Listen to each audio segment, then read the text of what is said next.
Okay, so now I'm going to talk about the theory of learned helplessness and explain the importance of this and how it ties in with becoming stuck in depression. And what I want you to get from this is to see that becoming stuck is nearly a natural response. A lot of the time, we can feel guilty for it and feel we're to blame. But when you see this and see how the body and the mind responds to certain things like this, you'll start to understand that it's certainly not your fault. It's something that happens to us. But the one thing is that the answers are there, and this will go to explain why we just sometimes can't see those answers. So, what I want to talk about here is explain why it is so hard to beat depression and explain what learned helplessness is, and hopefully show you how this affects you. So ultimately what we want to do is break free. And this theory of learned helplessness is what keeps us trapped. It's what keeps us stuck in these ruts, in these depression. And the way to break free is to understand what's going on and be aware of it. I remember growing up, I was a big fan of Nirvana and Kurt Cobain's lyrics, and I remember the chorus of one song in particular was this simply, I miss the comfort in being sad. And I remember thinking, logically, this makes no sense, but it explains completely how I feel. Sadness, depression should not sit in a comfort zone. It really shouldn't. Yet that was what happened. When I felt happy, it felt foreign. I felt uncomfortable. I would nearly self jeopardize in order to feel sad again. And I'm not for a second saying that I enjoyed it. I didn't want to be there, but it felt the only thing that I knew. And years later, I came across this theory of learned helplessness, and it really went forward to explaining what that comfort in being sad was. And this theory was developed by a psychologist called Martin Seligman, who is known as the father of positive psychology, and he does a lot of great work, has done so many fantastic things in the advancement of positive psychology and helping people with depression, etc. And this next experiment might seem cruel to some people because it involves animals, but it was important, and it had developed this really important theory that kind of gives us a foothold on why, yeah, it can be tough to break free from. So the theory of learned helplessness, he got three groups of dogs, and the first group, the dog was just put in a harness and kept there for a certain amount of time and then released. Group 2, the dogs were put in a harness but hooked up to an electric shock, in which the administrator could just click on the button and administer the electric shock.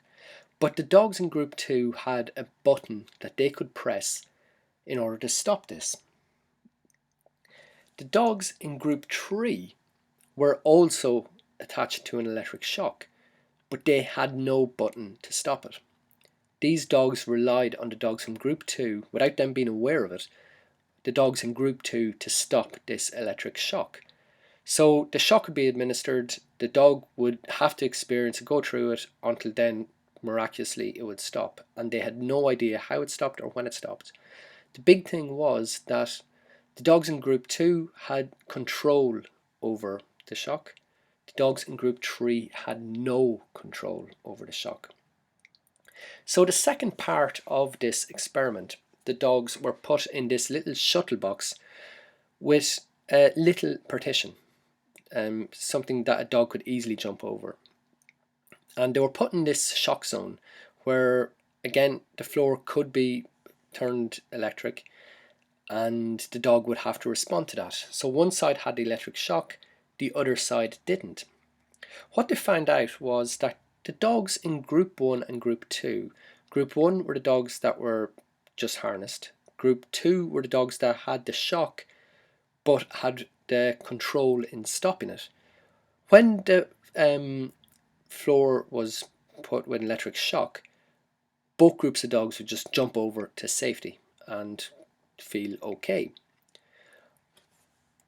What happened though was that the dogs in group 3, the shock would be put through the floor, and rather than jumping over the partition as the other two groups were doing, the dog just stayed there. It didn't respond. And this was so strange because it had the same opportunity as the other dogs. It should have reacted the same. There was no difference. The only difference was the dogs in group 3, when they were getting the shock previous, they had no control over stopping it. So they just become accepted that this shock comes and this shock goes. There is nothing they can do to stop it. They have no control over it. And so when, even though the answers were around them, they just accepted it and didn't bother moving forward. And does that sound familiar? Because with depression, a lot of us just reach a stage where we accept it. It's just there. What can we do about it? So the question I would ask you is, how would you help the dogs in group 3? Would you tell them just lie there, there's no point, you might as well go through pain, that's all you can accept? Or would you look at it and see, wow, the answers are there. If that dog can just see that it jumps over this partition, then it's free. The beauty of this, and the one thing that I would like you to see about it, is that the dog has just developed this state of helplessness. The dog feels as if there is nothing it can do. But from an outside observer, we can see there's any amount of answers. The dog could do so many things. The dog, it's easy to break free from this. And it's just a dog who is so emotionally caught up in it and emotionally stuck that it doesn't know what to do. It needs to be taught, it needs to be helped. And can you see this and see how it relates to depression? That people will always tell us what we can do, will give us answers, but, and this is what I used to do, it's easy for them. Yeah, that might work for them, but it won't work for me. And again, it is this thing of being stuck in depression. The one thing I want you to see, and looking at the dogs, and looking at this experiment, is to see that there are answers. The answers are all around us. If there weren't answers, then everybody around us would be depressed. So there are the answers. What we need to do is to be able to see them. And this goes into, I suppose, reasons for being aware of this learned helplessness are that you need to go easy on yourself. It's not your fault. This is a reaction to depression. As with the dogs, we need to take a step back. We get so emotionally caught up in our depression that we can't see the bigger picture. We can't see the answers that are around us. And I want you to see that, again, with this, answers don't seem obvious. But what I want to do, and what we will do with this course, is I will point out these answers. I will show them to you, and we will move forward. So what we want to do with this course, and moving on from learned helplessness, is provide hope. I will provide you with the answers, what you need to move forward. And we can start to regain control and take control of our lives again, rather than the depression doing it. And the beauty is that together we will do this.